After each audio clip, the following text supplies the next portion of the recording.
Hi, everybody. Welcome back to my channel, Numbers with Nora. This is a math tutoring channel that helps you with all your math tutoring needs, wants, and questions.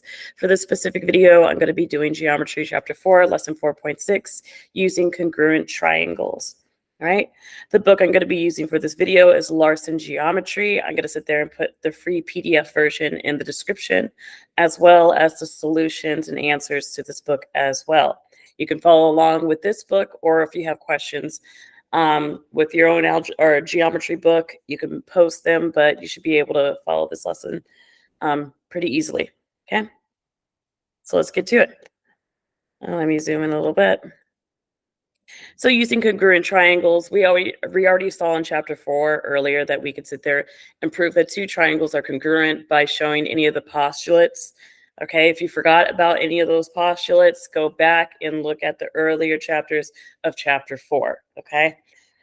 So first thing is first, let's go ahead and define some of our vocabulary in this section. So for this one, it's going to be corresponding parts that are, oops, don't want that to be underlined. So corresponding parts are parts that are in the same position in relation to the rest of each figure. Okay, and we looked at corresponding parts again earlier in chapter 4 when we were sitting there using our postulates to show that two triangles are congruent. Okay, but we're going to be proving corresponding parts and triangles in this section, right? So let's hop right into the proofs for warming up. So for this one, explain how you can use the given information to prove that the hang glider parts are congruent. We're given that angle 1 and angle 2, that's these two angles out here, are congruent. Okay. And we're also given that angle RTQ, it's right inside of here, and then angle RTS are also congruent. And they want us to show that QT and ST are congruent. Okay, oops, sorry, I drew that over well. All right, so this one is a better drawing up of what we're given right here. We're given that these are congruent, but we can conclude that these are congruent. And then also we can use the reflexive property, all right? That's how we're gonna set up our proof. And then if I sit there and do that and conclude that these two are congruent, and then they give us that these two are congruent, and that I can use RT to show reflexive, I can use angle, side postulates, okay? And then that will sit there and show that these two triangles are congruent. And based off the triangle congruence theorem, then that means that all of its sides, corresponding sides and angles are congruent. So then we can sit there and say that QT and ST are congruent, all right? So I'm just gonna sit there and write like a really rough sketch of this proof, okay? And I'm doing a two-table proof. S is gonna stand for a statement. R is gonna stand for reason. So the one, you just write your given, right? Given. And when you write your given, you're basically literally going to write under statement, because I want to save time in this video. I don't want to rewrite it. You're literally going to write everything that they've given you under here, under statement for 1, okay? Then for 2, we sat there and said that Q and S are congruent, and that is right. So we can say angle, let's name the whole angle RQT. RQT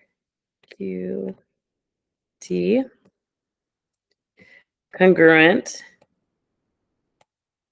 Okay. And then that's RQT, because these blue ones we want to show. Congruent to RST.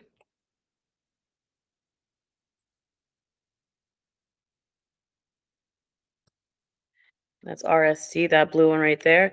Those are actually going to be congruent because of the supplement to congruent angles, okay? So that means if I sat there and added these two together, these two angles are supplementary, okay? And that's going to be supplementary because these two are congruent. So that, again, is in my past video. There's a theorem for that. Supplement to congruent angles, okay? So I'm just going to put sup. Supplement means 180. Sup to congruent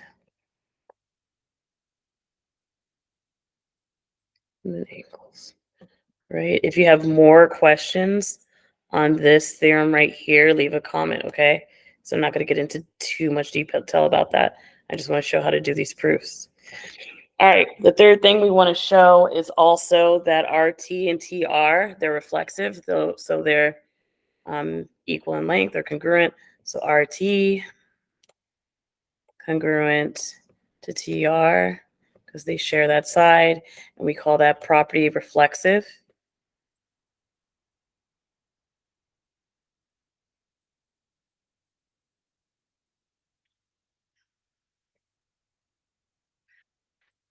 Just put reflex. So that's reflexive property.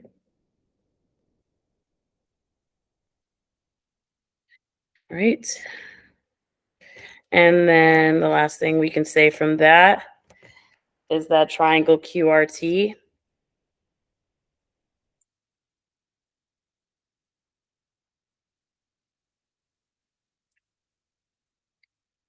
congruent triangle SRT.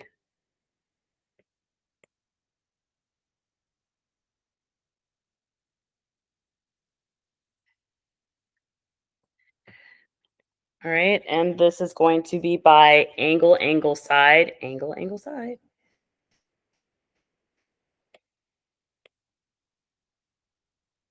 Side postulate, which means the triangles are congruent. So then we can sit there and prove what they've been asking us. Okay, up here, they want us to show that QT and ST, this one, QT and ST are congruent. We can totally say that because we said these two triangles are congruent. So I can say that QT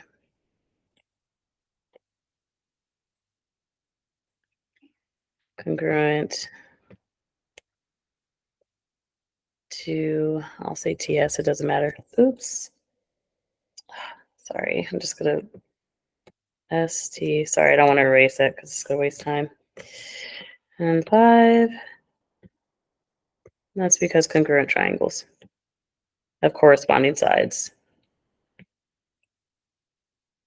Triangles, corresponding sides.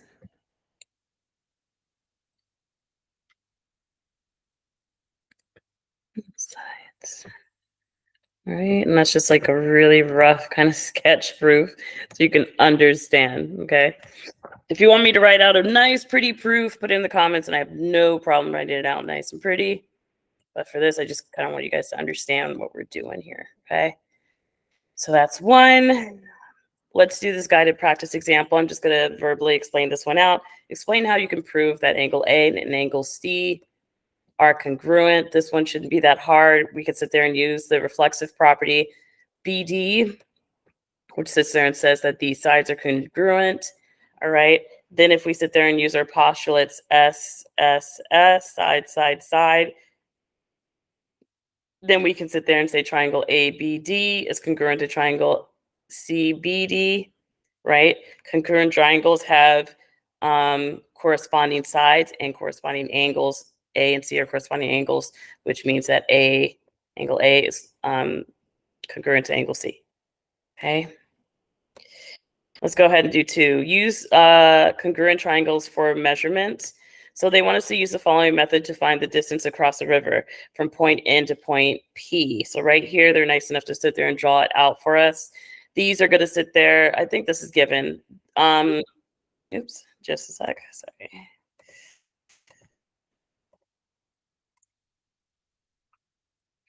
All right, so they already sat there and gave us this draw out of so. So we know that we can probably say that these angles right here are vertical angles, which mean they're congruent. All right, so I can totally say angle, side, angle would be the postulate we use to say that these two triangles are congruent. Since these two triangles are congruent, if they're trying to find the distance between this river, that means they can find the distance from these two points on my land. And if they find the distance from there, then that's going to be the same for N and P from there. Okay. This is like something like probably like construction workers or like people like architects would use this kind of stuff like a geometry wise. I like this problem, like real world kind of problem. All right, so that answers for that one. Example 3, plan a proof proving pairs of triangles. Again, I'm not going to write this proof out pretty and clean. I'm just going to plan for it. If you want to see a nice 2-step proof that you could probably put on your homework, leave something in the comments and I will sit there and send you a nice pretty written out proof. All right, so let's kind of think our strategies through. Yeah, let's think our strategies through. Okay, how would we sit there and prove this? So they give us that angle 1 and angle 2 are congruent, and they give us that angle 3 and angle 4 are congruent. They want us to show that BC or BCE, so that this triangle right here is congruent to DCE, so this triangle right here. All right. So I noticed I could use the reflexive property, so that's one thing I can use. But the main thing I really want to do is if I sit there and find that C and D and then C and B are congruent, then I can totally sit there and use the reflexive property. These angles are given to me that they're congruent. And then I could sit there and use that these sides if I find C and D. So then I can use the property side, angle, side, okay?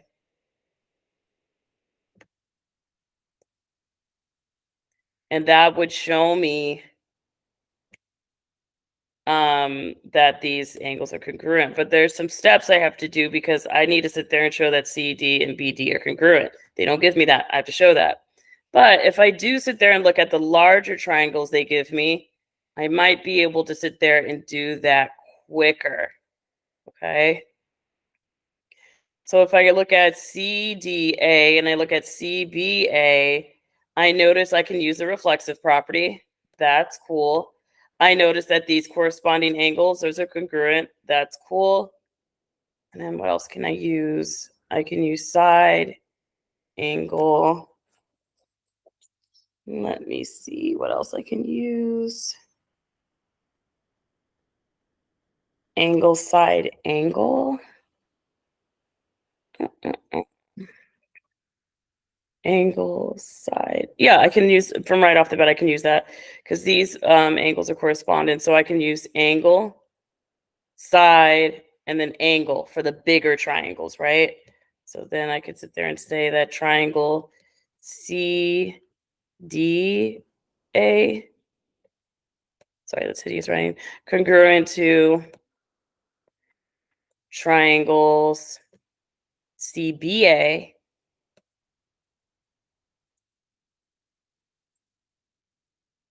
And this is by angle, side, angle.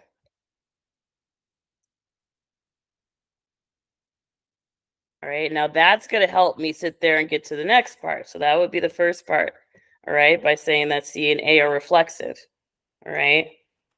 And so you go C, A is reflexive. You have to sit there and involve that in your proof. Congruent to AC. And that's reflexive.